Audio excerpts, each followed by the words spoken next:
السلام عليكم احبابي في الله، كي دايرين؟ لاباس عليكم؟ اهلا وسهلا.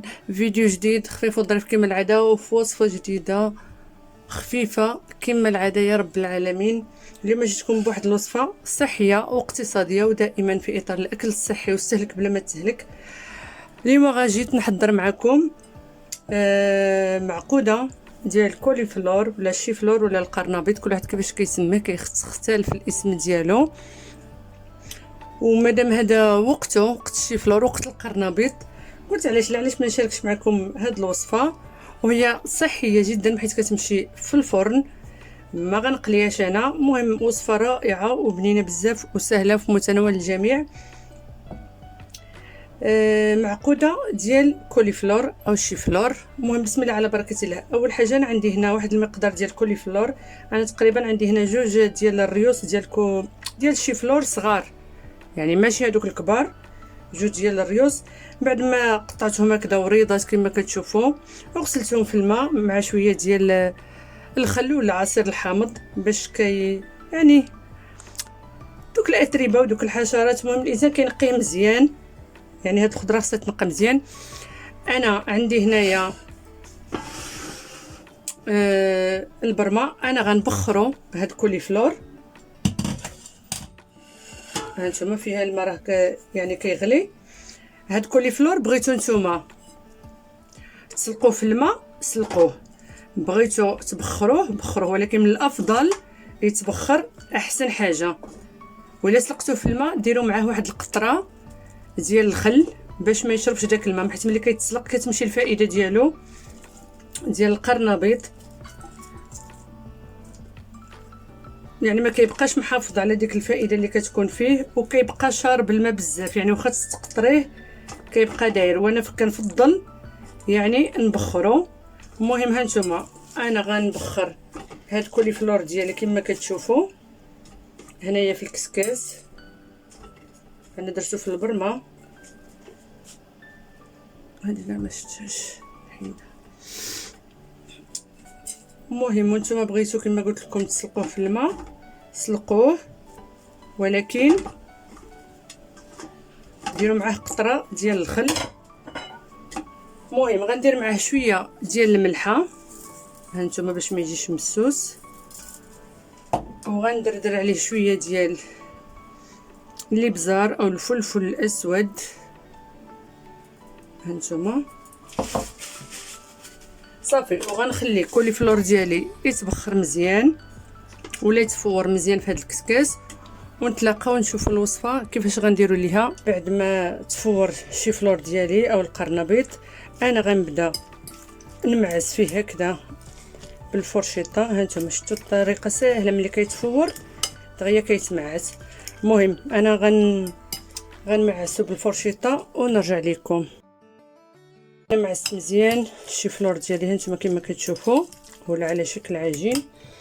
عندي هنا بان رياضو او الخبز المحمص او لا شابلور، غنزيد 3 المعالق كبار هانتوما كما كتشوفوا. وإلا خاصني من بعد غنزيد، نتوما عارفين الدور ديال لا شابلور انه كيجمع، خصوصا ان الشيفلور كيكون فيه الماء واخا كيستقطر. هنايا عندي بصله صغيره مشلضه، جوج فصوص ديال الثومه، عندي هنا واحد الكميه ديال المعدنوس. هادو كاملين غنزيدهم هنايا. هاد الخليط كيجي زوين بزاف خصوصا في الفرن. كاينين الناس كيبغيوه مقلي، كيبغيو الاشياء المقليه والمأكولات المقليه، ممكن يقليوه علاش لا، ولكن صحيا من الاحسن الانسان ندير في الفران. غندير معلقه صغيره ديال زيت الزيتون هانتوما باش تنسم، غير معلقه صغيره.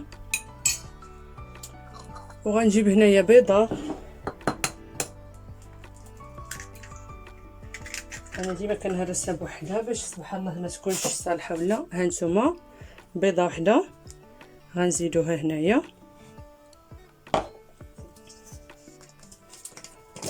وغنجيب شويه د الاوريغانو او الزعتر غنسمو به. وهنا عندي بيكانتي او الهريسه او الحار، كل واحد شنو كيسميه. غندير واحد القبيصه نتوما كما كتشوفوا، كيبقى اختياري وعلى حسب الذوق.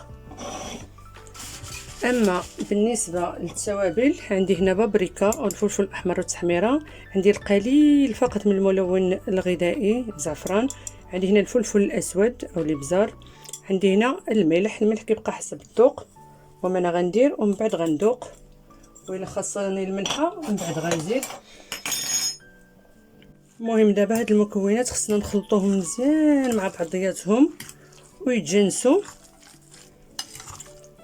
وقلت لكم بالنسبه لا شابلور وإلا خاصكم ممكن تزيدوه، حيت هو حتى وإلا كثرتو منه يعني ما غيعطيش شي نتيجه سلبيه، بالعكس هو غير كيجمع داك الشيفلور، كيخلينا نديروه على شكل دوائر ولا على شكل، المهم الحجم اللي بغينا والشكل اللي بغينا.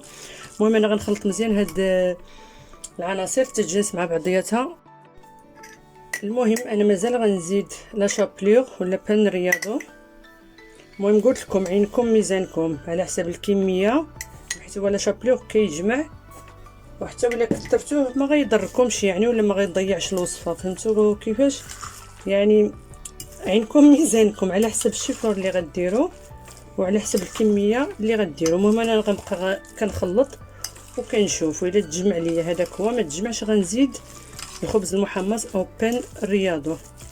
المهم انا غنقاد هذا الشيء ونتلاقى بكم. خلطت مزيان دوك المكونات وراني زدت لا شابلور ولا الخبز المحمص حتى يعني بدا كيتشكل ليا. عاد وقفت. كنجيبو صينيه الفرن مفرشه بورق الزبده ولا مدهونه بشويه ديال الزيت، المهم على حسب المتوفر عندكم. دابا غنبداو نشكلو في هاد المعقوده ديال الشيفلور ديالنا، نشكلو فيها ديروا الشكل اللي بغيتو، سواء دائري سواء بشي عبار عندكم، المهم الشكل والعبار اللي بغيتو. انا غندير هاد الشكل هكذا ديال القلب ولا ديال هكذا كما كتشوفوا. انا غندير بهذا، منها كيكون كبير كنختصر الوقت، ومنها دغيا كنكمل كيجي شكل زوين. انا غندهنهم بالزيت الزيتون بالجوانب باش نبدا نشكل في المعقوده ديالي.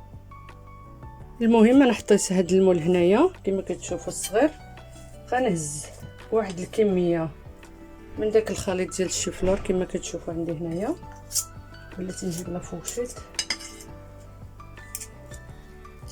وكنزل هنايا على ورق الزبده وكنضغط هكذا وكنشكل يعني على حسب المول اللي عندي، ونديرهم نتكيو عليهم هكذا بالمعلقه ولا بالشوكه باش يجيونا شويه رقاق ويطيبوا من الداخل، ما يبقاش يعني داك الشيفلور خضر من الداخل.